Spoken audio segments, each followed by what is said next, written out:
नमस्कार मित्रांनो, पुणे जिल्ह्यात आंबेगाव तालुक्यात असणारा कारखाना म्हणजे भीमाशंकर साखर कारखाना. या कारखान्याने 3100 रुपये पहिला हप्ता जमा करणार असल्याची माहिती आता दिलेली आहे. त्यामुळे शेतकऱ्यांना आता ऊसाचा पहिला हप्ता हा 3100 रुपये देण्यात येणार आहे. तर उर्वरित जी रक्कम आहे ती सध्या निधी उपलब्ध नसल्यामुळे निधी उपलब्ध होताच त्यानंतर पुन्हा जमा करणार असल्याची माहिती कारखान्याचे अध्यक्ष बाळासाहेब बेंडे यांनी दिलेली आहे. या कारखान्याला अनेक पुरस्कार मिळालेले असून हा पुणे जिल्ह्यातील एक नामांकित कारखाना आहे. या कारखान्याचे बिले ही लवकरच जमा होणार असून शेतकऱ्याच्या खात्यावर आता पहिला हप्ता हा जमा होणार आहे. त्याबरोबरच दुसरा कारखाना म्हणजे लातूर जिल्ह्यातील रेना साखर कारखाना. या कारखान्याचे संस्थापक दिलीपराव देशमुख आणि आमदार अमित देशमुख आणि DCC बँकेचे चेअरमन धीरज देशमुख यांच्या मार्गदर्शनाखाली मांजरा परिवाराचे कारखाने हे चालू असतात. या रेना कारखान्याचे आता 18 नोव्हेंबर ते 30 नोव्हेंबर या काळात आलेल्या ऊसाचे बिल आता शेतकऱ्याच्या खात्यावर जमा झालेले आहे.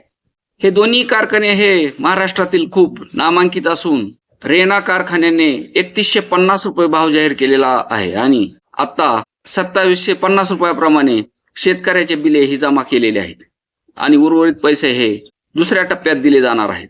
यावर्षी ऊस पिकात थोडीशी अडचण निर्माण होताना दिसत आहे, कारण उत्पादनात थोडीफार घट आल्यामुळे शेतकरी ही थोडाफार संकटात सापडलेला आहे.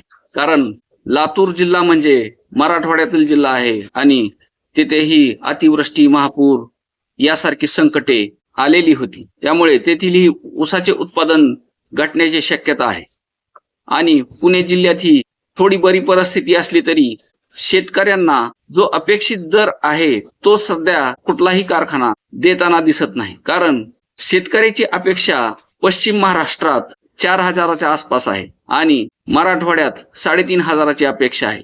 पण प्रत्यक्षात मराठवाड्यात 2800 ते 3100च्या आसपास भाव दिला जातोय आणि पश्चिम महाराष्ट्रात 3500-3600 रुपये भाव दिला जातोय. याला कारण ही म्हणजे ऊसाचे भाव न वाढण्याचे कारण म्हणजे साखरेचे भाव वाढलेले आहेत, पण साखरेचे MSP हा केंद्र शासनाकडून वाढवलेला दिसत नाही. त्याचाही थोडाफार परिणाम असू शकतो असे काही जुने जाणकार माणसे म्हणतात. असो, तर भीमाशंकर कारखान्याचा 3100 रुपयाचा हप्ता हा येत्या 1-2 दिवसात हा जमा होणार असून रेना कारखान्याचे मात्र 4 डिसेंबर रोजीच खात्यावर जमा झालेले आहेत. म्हणजे 2750 रुपये हे 4 डिसेंबर रोजीच जमा झालेले असून भीमाशंकरचे 1-2 दिवसात जमा होण्याची शक्यता निर्माण झाली आहे. धन्यवाद.